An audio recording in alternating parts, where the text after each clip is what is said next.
ជ្រាបសួរបងប្អូនអរគ្នាថ្ងៃហ្នឹងគឺខ្ញុំមកធ្វើការជាមួយយើងចាប់ស្នប់អ្នកនរគ្នាចាប់ស្នប់ M1387 យើងហ្នឹងអ្នកនរគ្នាឥឡូវនេះខ្ញុំបុកដូចជាអស់1000ពេជ្របាន1000ពេជ្រហើយ event គឺខ្ញុំចេញថ្មីអ្នកនរគ្នាខ្ញុំភ្លេចអ្នកនរគ្នា subscribe ខ្ញុំម្នាក់មួយផងអ្នកនរគ្នាឥឡូវនេះខ្ញុំធ្វើការចាប់ស្នប់ហើយអាពីស្អីគេនោះ M100 គ្រាប់ខ្ញុំសឹកដឹងអ្នកនរគ្នាឥឡូវខ្ញុំធ្វើការចាប់សិនហើយអ្នកនរគ្នាអាពីខ្ញុំមានហើយបើចង់អាពីហ្នឹងទេមានអារម្មណ៍ថាសំណាងអាចទៅវាចូលអ្នកនរគ្នាហើយខ្ញុំខ្លាចទៅវាបានទេអ្នកនរគ្នាខាន់នោះអាភ្លើងវាស្នប់ចេញចូលប្រើវាស្នប់ចេញថ្មីនិយាយមែនឲ្យតែនិយាយមែនឲ្យ free ទៀតតែមិនទុចចង់លេងផងអ្នកនរគ្នាដូចវាអត់ស្អាតមិនហ្នឹងវារបៀបថាវាអត់ដោរូបរាងវានៅស្នប់ត្រែអញ្ចឹងអ្នកនរគ្នាឡើយសំខាន់ដែលខ្ញុំចង់បានស្នប់ខានដីនេះឲ្យមានលេងឲ្យច្រើនតែស្នប់ខ្ញុំមានលេងបានដូចជា3 4 ember ហើយអ្នកនរគ្នាឲ្យខាន់ចង់ឲ្យមានស្នាប់អីមានច្រើនអីចឹងណាកុំឲ្យ account យើងខ្វះអីចឹងណាឥឡូវខ្ញុំធ្វើការដាក់5ដងបានទេឥឡូវខ្ញុំដាក់5ដងទៀតអ្នកគ្នាឥឡូវចង់អា2ទៀតណាអូចូលស្នាប់តើអ្នកគ្នាខ្ញុំភ្លេចមើលមិញហ្នឹងហើយអ្នកគ្នាខ្ញុំមិនដឹងនិយាយអីទេខ្ញុំមើលតាមហ្នឹងទៅខ្ញុំ cover តាមហ្នឹងអីចឹងទៀតណាអ្នកគ្នាខ្ញុំមិនដឹងនិយាយទេអ្នកគ្នាមើលចឹង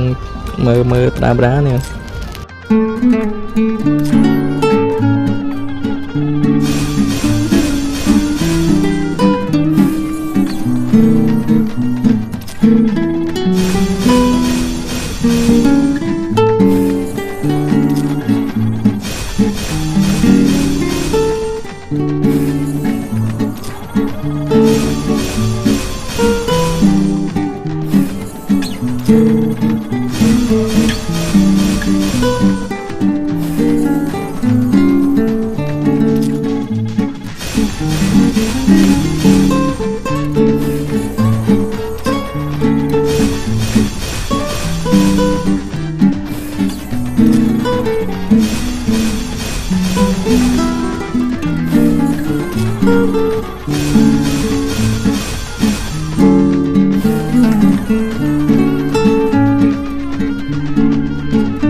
Mm-hmm.